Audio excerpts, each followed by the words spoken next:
انسان چې کله ژوندی وي د دریو سیزونو پسې ډیره زیاته منډه وي د ټول افورټس چې کوم وي صرف د دریو سیزونو پسې او چې کله د مړ شي نو دغه درې وړه سیزونه زیرو سره ملټیپلای شي جی هغه درې وړه سیزونه ډایرکټ زیرو شي.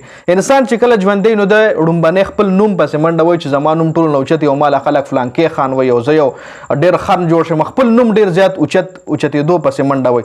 دویم چې کم دی شي کم څه مطلب اچیو کول غواړي دی وایي چې زما لباس قیمتي وي او زه خشته خشته کپړې اچوم زه خشته لباس اچوم او چې چرته ناسته پاسته کوم چې هلته د ما یو نوم وي هلته د ما لباس یادېږي. او دریم چې کوم وي دی وایي چې زما کور ډېر خشته وي او زه په یو بنګله کې اوسېږم.